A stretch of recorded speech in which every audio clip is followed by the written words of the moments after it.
From the Sunshine State, this is Tampa Bay's Tan Talk.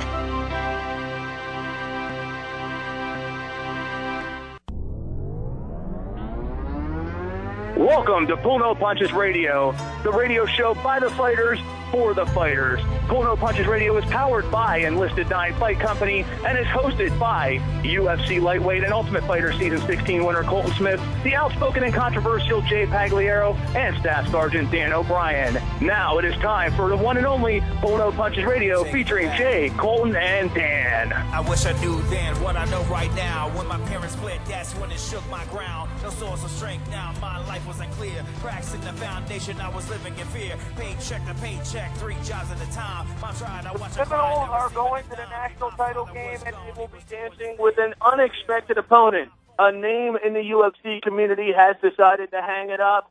We've lost a name in the MMA community as well, and Nick Saban is staying put. These are just a few of the topics we're going to discuss right here on Pull No Punches Radio, here on the Tan Talk Radio Network. Good morning, everybody. Thank you for joining us for this Saturday. Jay Pagliaro, Dan O'Brien with you. Colt Smith will be with us momentarily to discuss all things MMA, sports, whatever. We're going to talk about it here on the telephone program. Mr. Bill behind the board, running the board as he does so eloquently every Saturday morning here for us on WTAN and her sister station. Real quick, Mr. Bill, if you could fire up the pipes and let us know where our listeners can call in to participate in the program. Call the show now, toll-free, 1-866-826-1340. That's 1-866-826-1340 or 727-441-3000. That's 727-441-3000. So thank you for that information. And anybody that does want to chime in, do call those digits. We will get you right on the line. We'll discuss all the happenings of whatever's on your mind in sports or in MMA. Also, we'd like to take this opportunity. I know we talked a little bit about it on last week's show. Unfortunately, though, we'd like to tip our cap and give our final farewells to a tough fighter and an even better man. Shane Del Rosario passed away at the age of 30, 10 days after he suffers a pair of heart attacks due to a syndrome called QT syndrome. It's a rare heart condition. Sadly, often goes undetected. I think, if nothing else, Dan, I think Shane Del Rosario's death at the age of 30 shows all of us never take one day of life for granted. I think you being, in your position, you know that all too well. Never take a second of life for granted. Jay, you're exactly right. You know what? We got to take the opportunities that we're given in life to take full advantage of them, because you never know when that day's to end, especially in the line of work we do. Hey, but the bottom line is we choose to do what we do. We try to do the best we can and be stewards of our country. And just like Shane was in the MMA community, we're all going to miss him.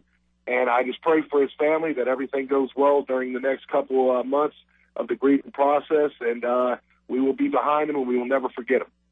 Absolutely not. This is a guy who really, in a lot of ways, had a fighter spirit. Again, 10 days fighting this. It's just the guy was tough. He never quit. He never backed down.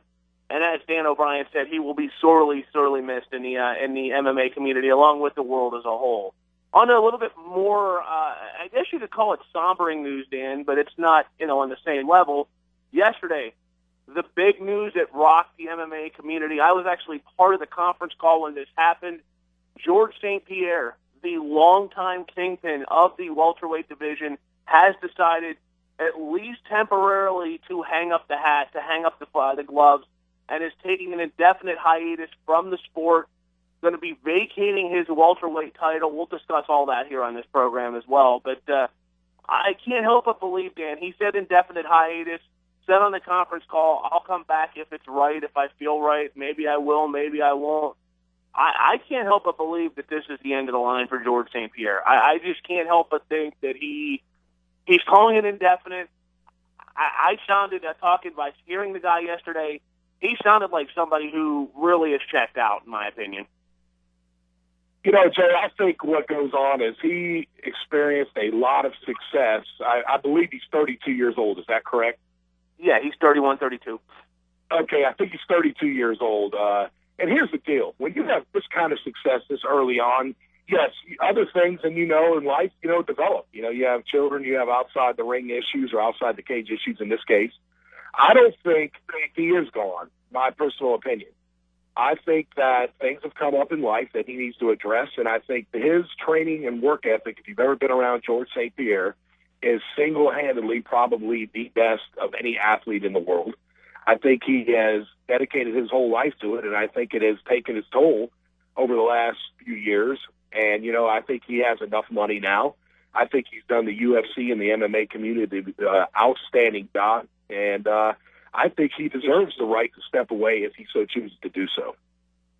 I agree, and I mean, listen, people that don't really know the inside of what happens in MMA, as a champion in UFC especially, which is by all accounts the Major League Baseball, it's the big league, you know, and UFC as a whole, the promotion has grown 550% since George St. Pierre won the belt from Matt Hughes back in 2006. The pressure on champions is immense, and it's not just what you got in the cage where you have to fight the best in the world, and you better be on your A game, otherwise you're going to get your block knocked off. I mean, as we've seen with this fight with Matt Serra, you not only got to be on top of your game physically, but you got media obligations to take care of. And really, in St. Pierre's case, Dan, he was, I mean, behind Anderson Silva, he was the second highest grossing pay-per-view buy in the sport. So realistically, this is a guy who had a ton of pressure. I mean, it wasn't just what he did inside the octagon. He almost carried the weight of an entire country on his back. After so long fighting at such a high level against the best in the world while fulfilling media obligations left and right, and, you know, being responsible for X amount of pay-per-view buys, so you got to promote in that avenue, that in itself is grueling. And then you throw all the outside the cage issues, family, life, what have you. That's a lot for people to handle. And I think we saw a glimpse of how tough it is when Anderson Silva, after losing to Chris Weidman, said, I'm tired. I don't want another title shot. I'm tired. I think that may be where George St. Pierre is. I just think he's tired. Maybe he comes back. Maybe he don't. I don't think he does. You think he will? I mean, maybe he's just burnt out and need a break. Who knows? But if this is indeed the end of the line, I got to tip my cap, because this is a guy who, arguably, Dan, the best 170-pounder in MMA history, bar none. One of the best mixed martial artists, period, ever to grace the cage. Absolutely, Jay. And, you know, something else we got to just make sure we mention here is, again, we look at a lot of, you know, icons across America as far as mixed martial arts. There is a plethora of them. But when you talk Canada, you look at athletes in Canada as a whole. I mean, you look back to the Gretzky days, and you look back to, you know, famous hockey players from Canada. George St. Pierre is larger than life in the country of Canada. And you hit it right on the head. He has had to burden that storm, so to speak, and be that image for that country for the longest time. And I will tell you, as far as the mixed martial arts community, it is a huge loss, because over the last 7-8 years, this guy has just done wonders for the growth of the UFC, the mixed martial arts community. To be honest with you, he has taught people how to train. And he was never, like you said, a professional wrestler or a high collegiate wrestler or whatever, but he developed into that. I would almost say that he pioneered the whole new movement of mixed martial arts, meaning like you are good in every facet of the game. Now, some people would argue with that, but as far as a professional, the way he always addressed his fans, the way he treated people, and even Colt will have a story about that when he fought Mike Ritchie and he ran into George St. Pierre. The fire is always going to be there. The demand to win to him is always going to be there, and that's why I really think he's coming back, because the bottom line is everybody loves George St. Pierre, and he loves to fight, and I just don't think he's walking away. Anybody that does want to give your thoughts on this, give us a call at the following telephone number. Call the show now, toll-free, 1-866-826-1340. That's 1-866-826-1340 or 727-441-3000. That's 727-441-3000. Do you think George St. Pierre stays? Do you think he's gone for good? Give us a call. Give us your thoughts on that. Let us know where you stand on that matter. As for who replaces St. Pierre, It was announced also yesterday at the media call, which elicited a rather large amount of applause from yours truly, that Johnny Hendricks will be getting his much-deserved title shot. He'll get another shot at the belt. He takes on a bit of a surprise. I wasn't surprised with this, Dan. I called it myself. But the majority of the MMA community as a whole a bit shocked by this. He'll be taking on Ruthless Robbie Lawler. That'll be taking place in Dallas in April, an event I will be at through media obligations. So what a fight, though, Dan. I mean, I know a lot of people weren't too pleased with the announcement of Lawler. A lot were calling for Matt Brown. There were many more calling for Carlos Condit. I think the UFC got it right, quite frankly, because, you know, if you look at what Lawler's done since getting back in the UFC, he's 3-0. He's finished 2 of his 3 opponents viciously, and 2 of his 3 wins were over top 10 guys, Josh Koscheck and Rory McDonald, who many people thought was that number 3 welterweight in the sport. So you look at his body of work, it's impeccable. Meanwhile, Condit, I mean, yeah, he's lost 2 of his last 3 fights. Granted, they were to St. Pierre and Hendricks, so it's not like he's lost to bottom feeders. But again, 1-2 in his last 3 versus 3-0. I got to give the nod to Lawler. And on top of that, everybody mentioning Matt Brown. I'm a big Matt Brown fan. How can you not be? This guy is the consummate hustler. He's a worker. He busts his rear end. He's truly the heart of a mixed martial artist epitomized. But, yeah, he's on a nice little run. He's 5-0. He has yet to defeat one top 10 opponent, Dan. So, you know, you're talking to a guy who, he's beat some top guys, don't get me wrong. Stephen Thompson's a stud. Mike Pyle was on a nice little streak. But to me, I can't justify giving a title shot to somebody that hasn't beaten a top 10 opponent over somebody in Lawler who's beaten 2. What are your thoughts on this? Okay, here's my thoughts, Jay, and I'm just going to lay it out. You predicted that exactly right, but that's why you're a professional broadcaster and I'm not. But here's my personal opinion on it. Carlos Condit, I truly believe he should have got the shot at first. But then after going through and looking at everything, he's already lost to both of those opponents. So after watching what Robbie Lawler did to Josh Koscheck and basically knocked him out or, made him, made Herb Dean stop the fight due to strikes from the possum positions, so to speak, I think you got it right now. And Robbie Lawler, he was away for a while. He's come back, but he's more than proved to Dana White, the Fertitta brothers, and everybody else at Silva that he deserves this opportunity. I don't think it's a discussion with Matt Brown whatsoever. You hit it right on the head. He has not fought anybody to where, you can actually say that I could put him in over Lawler. Lawler has come in from the strike force, resurrected his career. He has decisively beat his opponents. And so I think right now I would agree with you that this is his opportunity to seize the moment. And I will tell you, this is going to be probably, if not I would say it's in the top 5 fights of this year or going into the new year. 100%. 100%. Let me tell you, this card in Dallas looking stacked. And you hit a lot of it on the head now. Too, in our Facebook chat, Brandon made mention. He said, well, Matt Brown, 5-0, when, you're talking about, excuse me, let me read this correctly. I can read, I promise, ladies and gentlemen, my English comprehension is better than it sounds. Brandon says, and I quote, Condit beat McDonald too, end quote. Okay, you're right. Condit did beat McDonald. Condit beat McDonald in the final minute of the fight. That fight goes a minute longer. McDonald doesn't get hurt. McDonald wins the decision. Lawler, there was no doubt Robbie Lawler won that fight. For some reason, the judges called it a split decision. Lawler decisively beat McDonald. I mean, there was no questions asked. And I'm gonna tell you right now, I am saying this from an unbiased perspective, but I love what Robbie Lawler's done. I mean, this is a kid who broke into the UFC as a 21-year-old. Okay, this guy made a ton of waves back in early 2000 for just kicking the snot out of his opponents. I mean, he was knocking opponents out left and right. Everybody was saying this kid was the future of the 170-pound weight class. Hit a bit of a snag, had a rough patch, had the loss to Pete Spratt, which sent him back, had a couple more losses, but choked out by the late Evan Tanner, left the promotion, sort of went back and moved up to 85, went back and forth, had a mixed bag of success, decided to move back down to 170, and May the future be now. We'll find out in Dallas at UFC 171.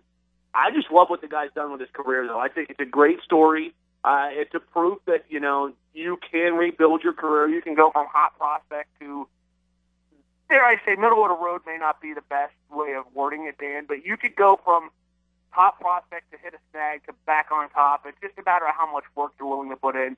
And it's clear as the day is long, Robbie Lawler's put in a ton of work because he's looking as good as he's ever looked in his career. Well, think about this, too, though. These guys who are doing these promotions, they understand what's hot and what's not right now. So Lawler has come in. He is exciting. And let's just face it, exciting sells tickets. And who better than Johnny Hendricks, who's probably right now the most exciting fighter, or at least the most followed fighter, after seeing what he did to George St. Pierre. Whether George St. Pierre won the decision or not, that's irrelevant at this point. But look at the excitement these two guys have brought. And I'm going to tell you right now, these two guys are going to fill that arena up there at the American Airlines Center in Dallas. You mark my words on that. 100%. And it doesn't hurt that Johnny Hendricks is from Dallas. I think that's a nice nod by the UFC. And as a matter of fact, Dan, who said, not trying to pat my own back, but who said Johnny Hendricks' next fight is going to be in Dallas? Yours truly right here. Oh, you did. And I'll tell you right now, I always call it the Texas swing. I think we're going to have all our Texas fighters on this card. It hasn't happened yet, but you mark my words, even ours truly here, Colton, he might end up fighting on that card. You just don't know. But if you start looking at all the Texas fighters, who's to say Tim Kennedy's not fighting on that card? Who's to say that Andrew Craig's not fighting on that card? Sean Spencer. Or T.J. Wallenberg, or how about Eves? Eve Edwards. So there's a lot of guys that would love to get on that card. And when you start naming those names, we don't need nobody outside of Texas to fill this card. We got a lot of power here. Absolutely. Hey, listen, my hope is that Colton does wind up on that event because it's already good. And I'll tell you right now, I'm going to give you some insight, folks. Carlos Condit will be fighting on this card. Everybody's thinking he's going to be fighting Matt Brown. It's not going to be Matt Brown. This is inside here, folks. It's going to be it's going to be, my bet, my gamble, and what I'm hearing is it's going to be Tyron Woodley. So keep an eye on that. We're looking at a Tyron Woodley, Carlos Condit fight. You've already got Jake Shields versus Hector Lombard. This is a good-looking card. I mean, this right off the bat. Then you throw in, I want to see him throwing Colton on there, Johnny Bedford, Eves Edwards. This has the makings of being just a phenomenal card that's going to be stacked from top to bottom. My thoughts on that, 100%. It's going to be a card that I can't wait to be part of. It's times like these, I'm glad I'm in the media and I get these little perks and benefits, etc. But, hey, speaking of perks and benefits, Dan, let's talk a little bit, if we can, about Enlisted 9. You've had a big week. I mean, some great new releases, some awesome stuff going on, some great sales. Let's talk a little bit about that. Okay, so this is what we're doing right now for the fights up in Dallas for all our fans. We're going to do a little fan expo up at a club. We can't announce the club just yet, but it's going to be a local club at Dallas.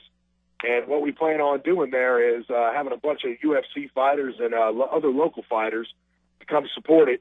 And if you follow us at Enlisted 9 Fight Company on Facebook, you'll get all the details. And then we plan on going on the road doing these in the Tampa area as well as anywhere we have the opportunity. So find us on Enlisted 9 Fight Company. See all our new releases. Colt Smith, my business partner, great fighter in the UFC. Proud of my brother. We're doing great things. We appreciate your support. So, again, check out our album and check out our Facebook page at Enlisted 9 Fight Company. Thank you. Now, also, check out our Twitter, too, please, at Enlisted 9, at Enlisted 9. That's our Twitter page. Absolutely. So be sure to follow that, folks. 2 great pages. Be sure to follow all the greatest and latest happenings. And I got to ask the $5 question. Will Jay Pagliaro be part of the Enlisted 9 Fan Expo? Why did I just refer to myself as a third person? What the hell's wrong with me? But will I be part of this Fan Expo? Because I'm goosebumping here. I'm goosebumping. Absolutely you will be. But we're going to go ahead and talk to Colton real quick and ask him what his opinions are on the Dallas card coming up. Let's go ahead and introduce him real quick. He is our third co-host on here. He is the 3/4 of the 4 horsemen. My buddy, UFC Ultimate Fighter Season 16 winner and current lightweight star Colton Smith. Colton, long time, brother. How you been? I'm doing great. Just training and stuff, and taking care of the family and playing soldier throughout the day. So I'm happy to be on the show again, and crazy busy schedule. Got ramping up some training stuff right after the holidays. Heading out to the Olympic Training Center. I'll be out there for a few months, bedded down with some of the best boxers, wrestlers, and kickboxers in the world. So I'm looking forward to that. I'm just blessed to be able to have these opportunities afforded to me. So other than that, doing great. Other than got my wisdom teeth taken out, kind of set me back a little bit, but at least I didn't get too much weight gain because I couldn't eat nothing solid. I hate getting wisdom teeth out. That sucks. I got mine removed and I was in pain for a month. Maybe not that bad, but. But hey, yeah, Colton, man. real quick, I think you guys hit it right on the head about the Dallas card. I'm really intrigued about the Dallas card, and that's a card that I was going to jump on. I talked to Joe Silva about it, and he's going to throw me the card. Obviously, I'm from Texas now, and have a lot of fan base in Texas and stuff. But with me going to the Olympic Training Center and stuff, I'm probably going to be gone around that time. But it's going to be a great card, and like you said, there's so much talent in Texas. There's no reason to have outsiders, on the left side of the card. Left side of the card be all Texans, So I'm really looking forward to that card. I'm looking forward to the welterweight division, see how it mixes up now that SP stepped out. I mean, I'm a fighter and I train my butt off, but I'm a diehard MMA fan. I mean, every organization, every fighter. I mean, I love being a fan of MMA. I love, seeing how stuff mixes up when someone steps down or loses, or how they bounce back from that. So I'm thoroughly impressed with Johnny Hendricks. I think that he's obviously the guy I thought that won the title against GSP. So I'm really excited that they're giving him the opportunity to reclaim his title that he rightfully won. I got to throw it. The 6 degrees of Colton Smith here, ladies and gentlemen. You're going to like this part. John, what do you think of that title fight? You got Johnny Hendricks from Texas, Robbie Lawler from your home state of Iowa. The 6 degrees of Colton Smith. Ooh, I like Johnny in this fight, but Johnny, man, he needs to be careful if he starts slugging with Robbie Lawler, man. That's not going to be a good day. He has to have a little bit different game plan for this fight than he did prior. Robbie's a big 70-pounder. Robbie can wrestle. It's something that people don't realize is Robbie can wrestle. I mean, look at the camp he's came out of. Look who he's trained with his whole career. The dude has a resurgence right now late in his career, and it's pretty amazing. It's something great to see. Great buddy of mine, something to be noted, a little off the subject, but great buddy of mine and mentor Tim Kennedy beat Robbie Lawler in Strikeforce at 185. Don't be surprised if you hear about Tim Kennedy dropping down to 170 and getting put in the mix.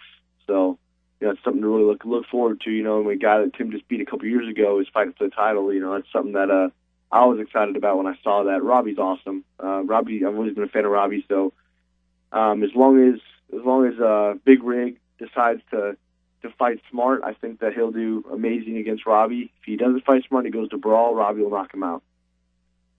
Some insight about Lawler. Go ahead. I was going to ask on that, Jade, about Colton, though. What's your opinion, though, when you saw Robbie Lawler, I mean, with some outstanding wrestling defense there, like you said, some good ground game work with the Koscheck fight. I don't think Koscheck, who's a great wrestler, had anything for Robbie Lawler. So I think that it's going to have to be a stand-up fight. I totally agree with what you're saying, but I don't know that Johnny Hendricks wrestling is going to be able to do much with Robbie Lawler. So I think you're on point there. But what else do you think? I mean, how else do you think the fight could go?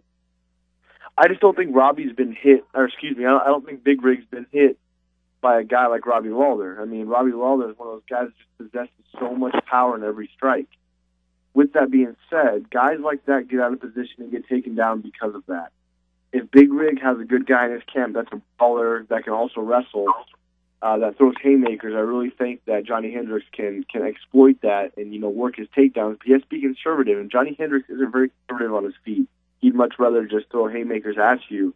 It's going to be, man, I'm really excited for it. Win or lose for either guy. I'm a fan of both of them. Like I said, I'm a huge MMA fan. And the 170-pound division is great to watch, and I'm super stoked to see it unfold. And I'm also a Jake Shields fan, and a lot of people think he's boring, but I think that he has such a stifling game that he negates anything anybody else has. You know, he lost a couple fights here and there, and he's kind of made a resurgence, hopefully, in his career and stuff. And I look forward to him doing big things as well. I mean, there's so many awesome fights. If that Condit fight does happen, that's going to be a pretty amazing fight as well. Matt Brown would have been fun to watch, but you know, Condit and Tyron Woodley again, another guy that came back off a loss against Nate Marquardt a couple years ago, and now he's just on a tear, man, and he's getting better and better. He's so athletic and just one of those fast twitch, muscular guys that just scary to fight a guy you don't really want to step in the cage with, you know, if you had the choice. So much going on in the welterweight division.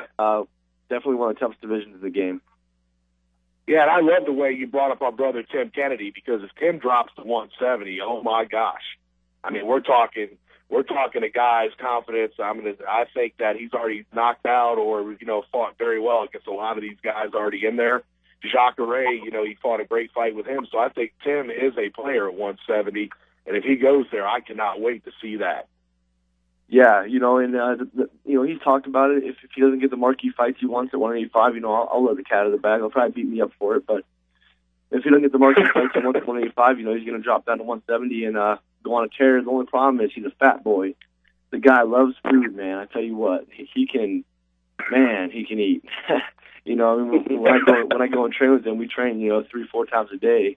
But we're also eating, you know, 5-6 times a day, big meals at all these crazy restaurants and stuff. So Tim's a fat boy at heart, you know, and that's something that he'd have to change for 170. We've talked about it, and you know, I'm just excited for him. He's 33 years old. He feels like he's in his prime right now. You know, he's never had the opportunity to actually, like, you know, sit down and train full time because he's always active duty or always deployed. Well, the last year or two, he's been able to, and look what he's done. You know, he's doing great, doing amazing things, and you know, look for Tim Kennedy to do awesome things and follow him on Twitter at Tim Kennedy MMA. You know, he's a hilarious dude, very colorful, you could say, a little racy at times, but great guy to have around and great guy, you know, to mentor me. Absolutely. That's it. No, you said that it's, I'm just verifying here, that there's a pretty good chance he is going to drop. Let me tell you right now, that division wide open. I mean, I think right off the bat he's a top 5 at 170. If he does drop down tomorrow, I think he's a top 5 guy in the division. Yeah. I mean, without a doubt, a top 5 guy. I mean, Robbie Lawler is fighting for the title because, you know, he's been doing great things. You know, beat Rory McDonald, which is very tough to do. I mean, the only guy that beat Rory McDonald was Carlos Condit in the last 45 seconds of their bout back in the day.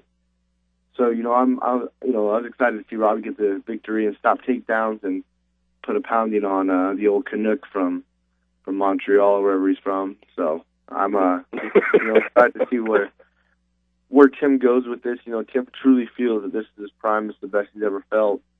Everything's coming together. You know, stars are aligning and stuff. So you know, look at him like a big brother or something. So I'm excited for him. All the success he has is warranted because he trains harder than any man I know. So you know, I look forward to him either dominating the 85-pound division or you know, dropping down to 170 and just decimating fools. Hey, well, Colton, I had one question for you. This is Dan here coming at you. A lot of people ask me on a regular basis around the Fort Hood area as well as just on the line. And the question is, are you comfortable at 55 or would you consider 70 again? A lot of people have that debate out there a lot. You know, I don't like to talk about it because, you know, I don't get into your personal business as far as your fight career, but I would just like to know what you think about 55 versus 70 for you at this time also. Yeah, you know, I dropped down to 55. It's my first cut, and the first cut's always the hardest cut, you know, the one that answers a lot of questions and the one that's, you know, that much harder on your body and, you know, just recovery and the recuperation in between weigh-ins and fight day. But I truly feel that, you know, it's where I need to be. And luckily, you know, I mean, even when I was on full feet after the fight, I didn't balloon back up to 197 like I usually am. You know, I cut down from just about 200 down to 55 for my last fight, and I was still pretty lean. But I have not gained nearly that much weight back, you know, so it is going to be a little bit easier this next weight cut to 55 and that much better for my recuperation, my refuel, my reload that I do after weigh-ins. You know, and as far as the fight goes, you know, I felt strong. I felt way stronger than my opponent. I made one mistake. My hips were a little too high. After the first round, I knew I was way stronger, that I was a better fighter, and made a mistake. Hips got a little too high. He hit the throw, and the choke was already sunk in before I could react from the throw. So that had nothing to do with my weight cut. I felt great. I had a great camp. Next camp will be even better. I'll be able to actually get away for a full 8 weeks and get away and have a full camp instead of just 2 weeks at Jackson. So I'm super excited for the future. I'm still learning. I'm still growing. I'm not one of those guys that just sticks around, staying the same level. I'm evolving. So yeah, I'm excited, man. I'm gonna stay at 55 and see where it takes me. And I have good faith that it's gonna take me far, man. I'm still young in this game. I got a lot of stuff to do. Me and Tim have talked about that as well. Tim had some losses early in his career. Same way where he knew he was a better fighter, but he lost because of lack of experience. And just not being able to train full time. So that won't happen my next fight around. I'm excited. I got great group of guys around me. Got my List of 9 crew. Sergeant Major Dan O'Brien. I got Jay Pagliaro. He's really tag team Kings of Broadcasting. So I'm excited about the future, man, and excited to be part of this. Colton, I gotta tell you, Colton, I love you at 55, man. I mean, you look great. Your mind was great. And here's the bottom line, brother. And don't take this lightly when I tell you. I think you respect me. I respect you too. But I will tell you, you are winning rounds in the UFC. And for being such a young guy in the UFC, you're impressing a lot of people. You're putting the work in. I see it on a daily basis. I mean, I understand you're my friend and everything, but I'm just being honest. I think 14, you are just going to rock the UFC. And I'm behind you 100% at 55, brother. Well, I appreciate that, man. And I truly believe that. It's not one of those things where a lot of guys, I think, that they've had some issues, some really high-level guys, I'm not going to name any names, but they've been in and out of the UFC 2-3 times. Some of my buddies, a guy I grew up with, been in the UFC 3 or 4 times, in and out of the UFC.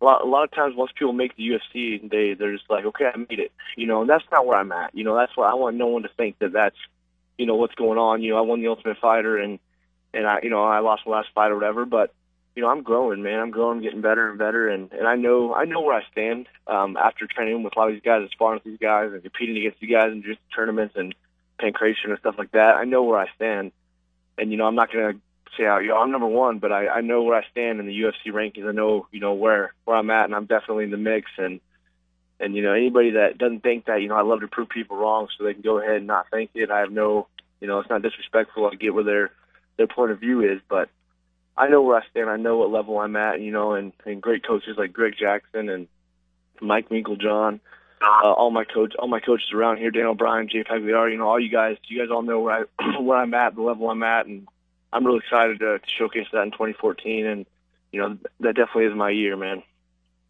Oh, it's your time, baby, and we're looking forward to it, man.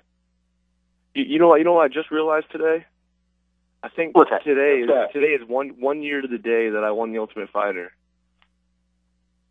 That is right. How awesome is that, Jay? Huh? That is right. What a small big community. And Colton, that's actually allows me to segue. Thank you for doing that. Allows me to segue into another couple of questions I had for you. Obviously, the Ultimate Fighter Season 16 being this was the 1-year anniversary of you winning it.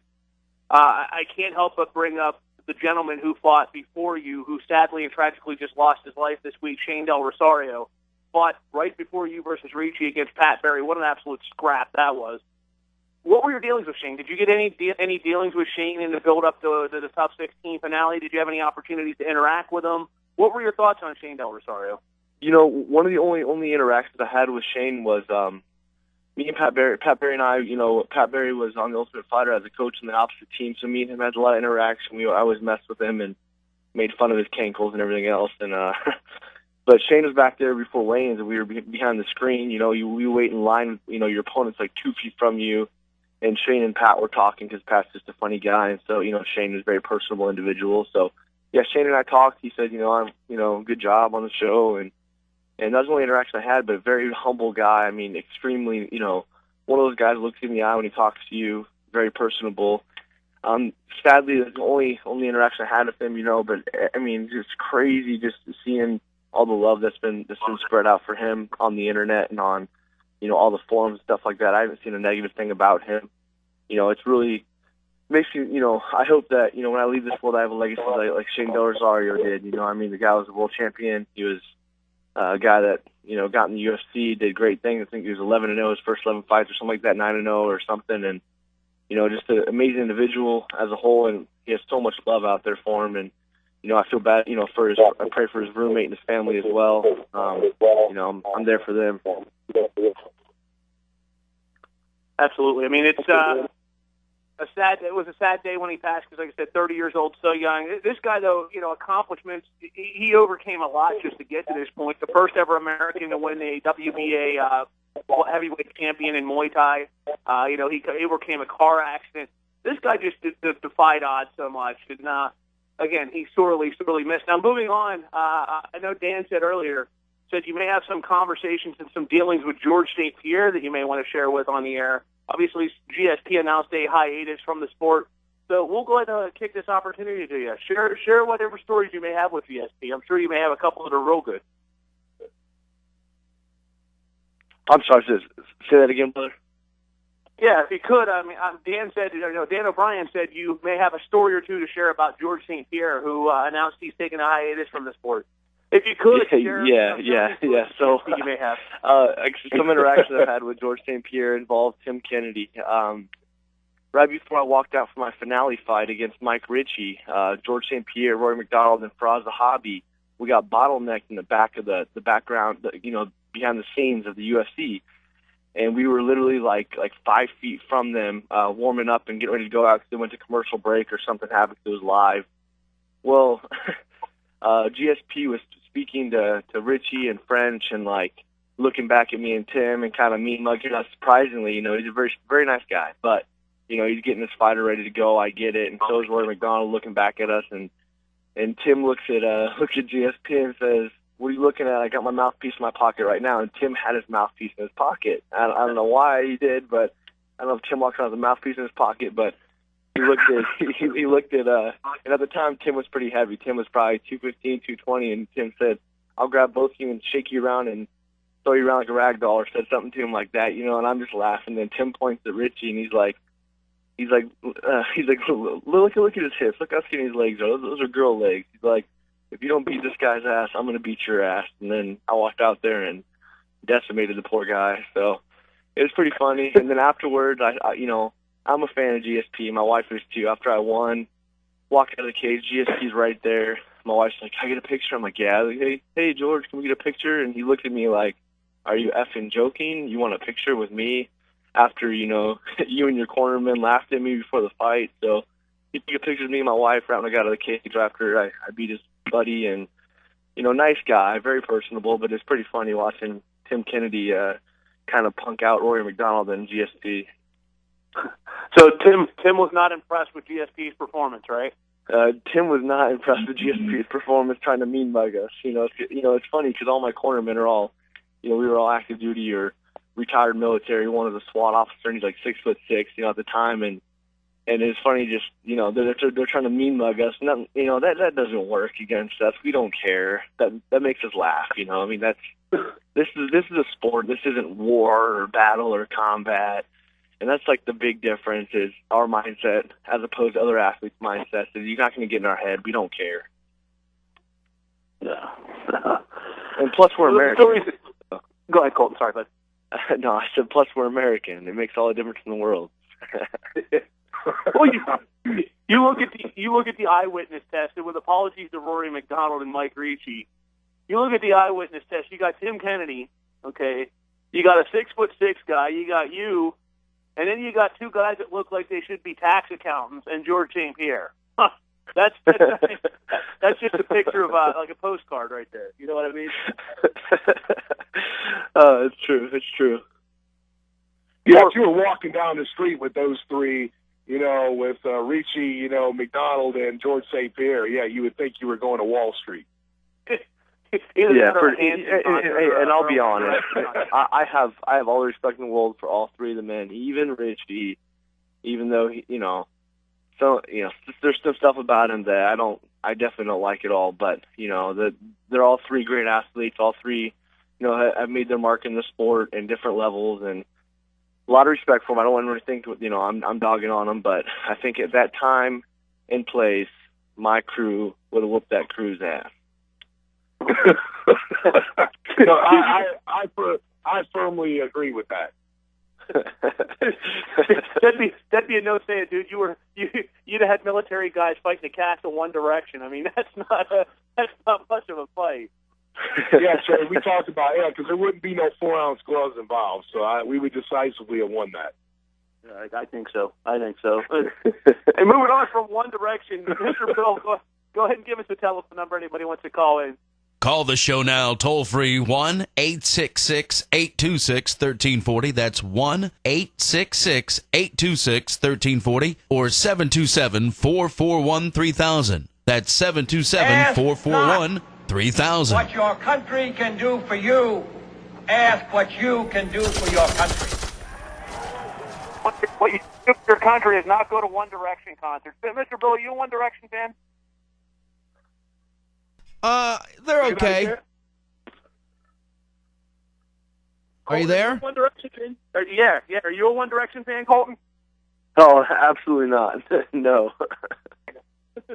Dan, you're not a One Direction fan, right? I mean, the only one in this house that is my daughter. That's the only reason I know who them bums are.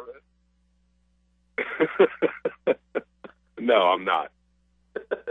Come on, you can admit you drive up Colleen with the hood top up, and no, I'm just kidding. But hey, we got about 15 minutes left here on the program. You're listening to Pull No Punches Radio, powered by the Enlisted 9 Fight Company. Dan O'Brien, Colt Smith, Jay Pagliaro with you, talking a nice little story about George St. Pierre and Rory McDonald, Mike Ricci.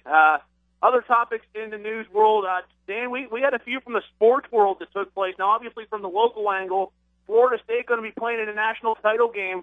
We talked about it last week, and you hit the nail right on the head. I said it was going to be Ohio State. You said it was going to be Auburn. Kudos to you. Now, granted, it took a bit of a surprise, though, as Michigan State knocks the Buckeyes off their pedestal. So it's going to be the Seminoles and the Tigers for the national title. I'm going to put this over-under, Dan. I'm going to say there's going to be about 80 points scored in that game with those two offenses. What a slugfest that'll be. Oh, I totally agree with you, Jay. I think it's going to be a great game. It's going to be exciting. And I think the fans are going to get what they wanted. Somehow SEC finds a way into the national championship again. Never fails, huh? Horseshoe. They've got a horseshoe. I swear to God, they've got somebody upstairs smiles because there's no way to define. Ohio State has to win one game. One game. They've won 24 in a row. They have to win one game to end this streak of SEC dominance, and they lose. Not only is it SEC dominance, but it's coached by Urban Meyer, who that's all he does is win big in one-game situations. It's just that there's got to be a horseshoe. There's got to be a horseshoe of somebody's. I was going to say some other area, but I won't say it on the air. But there's got to be luck. There's got to be luck. And then the SEC wins again. Nick Saban staying in Alabama when all signs pointed to him leaving for my beloved Longhorns. Horseshoes, man. Horseshoes and hand grenades. So what are you asking me? Well, I mean, what's going on down there south? You know, what happened? Nick Saban staying in Alabama. Everybody and their mother saying he's leaving for Texas. I go on the board and put that he's leaving for Texas. Everybody gets mad at me about, well, what do you think happened? What do you think happened there? Why do you think Saban decided to stay in Alabama rather than jump for Texas? And what do you think's next for the Horns? All right, this is what I think. I think we got a huge national disaster going on right now. I think Nick Saban, after looking at it all, I think he wanted to put that out there so he could get his money up into that $7-8 million range from Alabama. You know, he's won 3 out of the last 4 championships.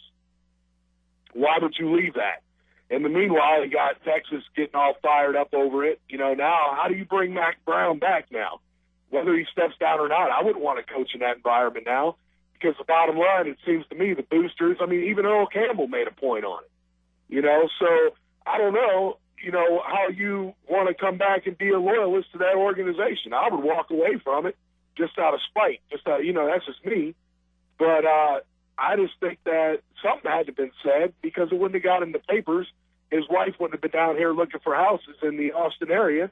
I don't know. I think it comes down to a loyalty issue, and me being a military guy with Colton, as he'll agree, you know, when you start saying stuff like that, then, hey, it's time for me to walk away regardless.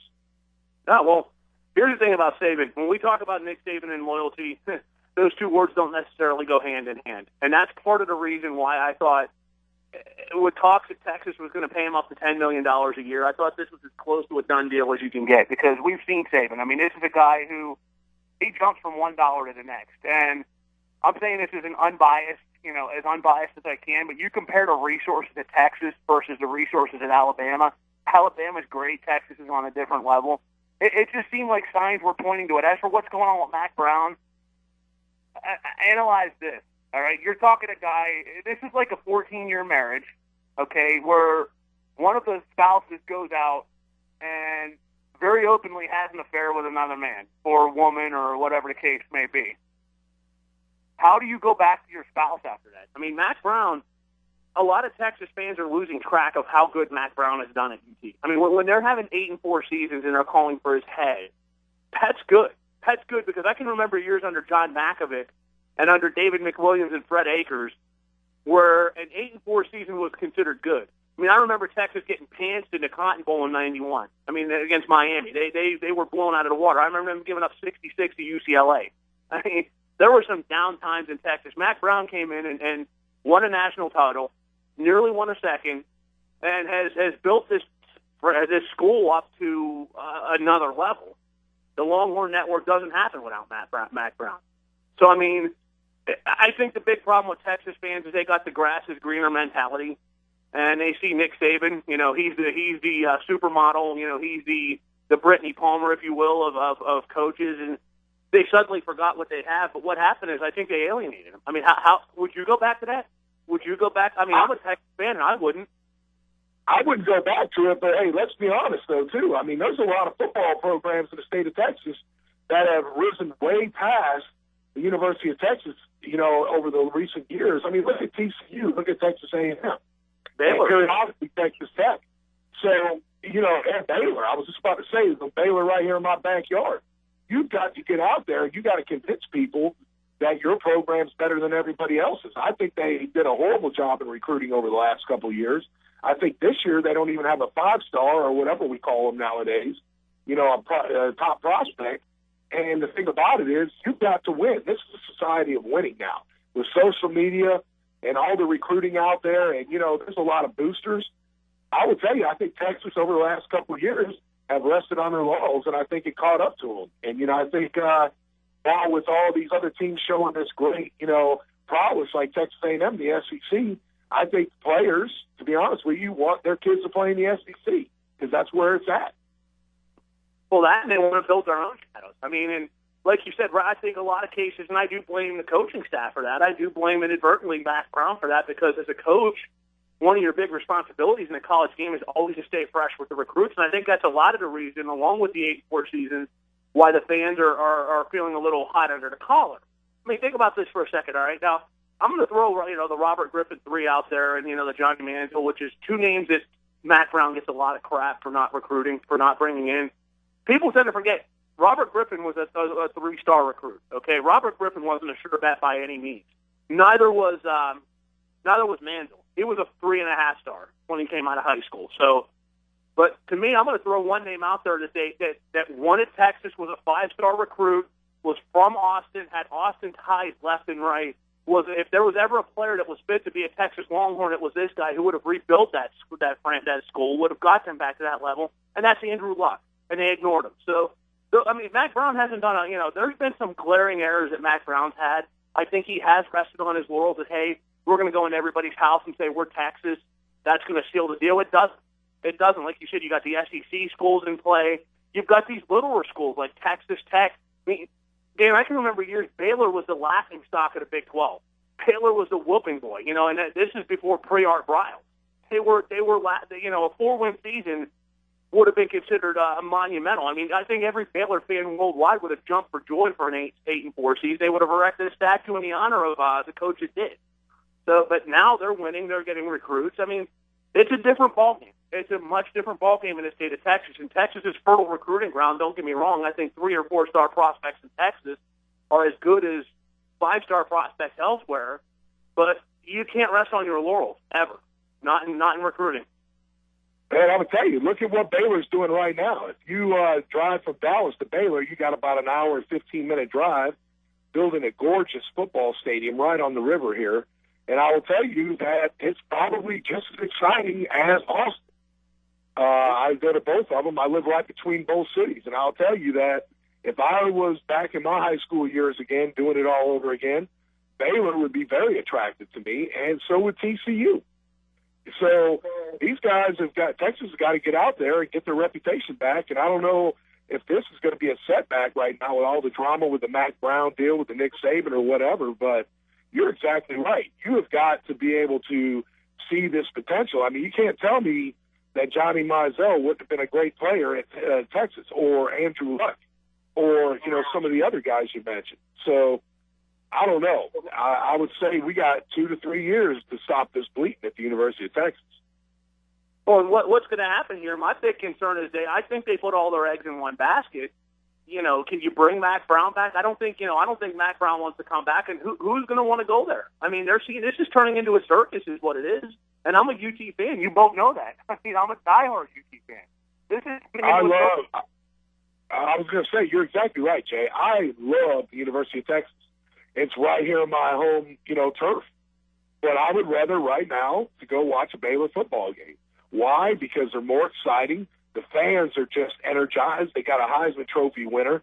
They got a great football team that almost had a BCS title game, other than that one loss. And you know what? Let's be honest. It's a what have you done for me lately kind of world right now. You're a 17-year-old kid. Okay, let's just hypothetically say this. You're a 17-year-old kid. Robert, Baylor walks into your, Baylor recruiters, Art Briles, head coach, walks into your living room. Hey, son, Robert Griffin III, Heisman Trophy winner, one of the most flashiest athletes in the NFL right now, on the cover of video games. We're 11-1 in the BCS, 1 win away from a national title game. That's us. That's what we bring to the table. Brand new stadium. We're the fad of the moment.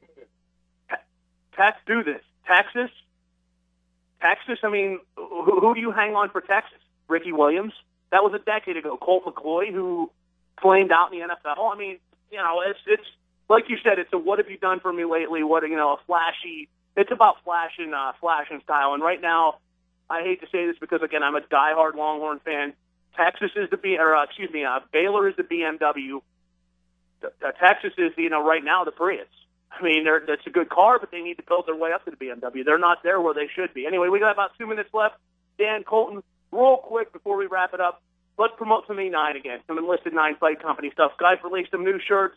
Well, let's again, real quick, wrap it up by talking about that. Okay, right now, currently, if you go to Enlisted 9 Fight Company on Facebook, we got a lot of awesome walkout shirts for the MMA community. We'd appreciate you just kind of looking at us.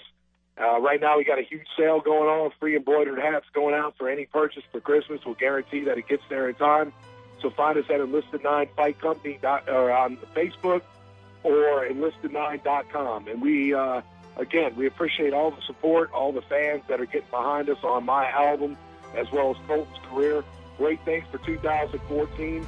This radio show is going to go huge over the next couple months. We're going to bring in a lot of Florida athletes to come in here and tell us all their experience and everything else. I just can't wait for 2014. And Jay, thank you for everything you do for us.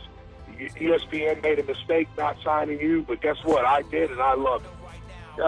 Love you guys. I appreciate everything. Hey, we're about up against the clock. I'd like to thank Dan O'Brien, Colton Smith for, as always, kicking some rear end on this show with me and making Pull No Punches continue on bigger and better than ever. For Mr. Bill behind the board and for my co-host Colton and Dan, I am Jay Pagliaro. We will see you next Saturday right here on Pull No Punches Radio on the Scan Talk Radio Network.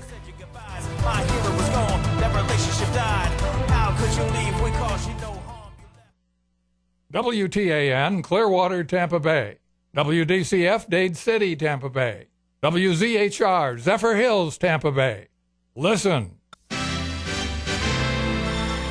It's time for the Saturday edition of Canada Calling, the news from home for vacationing Canadians throughout Florida. This is Prior Smith speaking from Toronto. Thanks for joining us.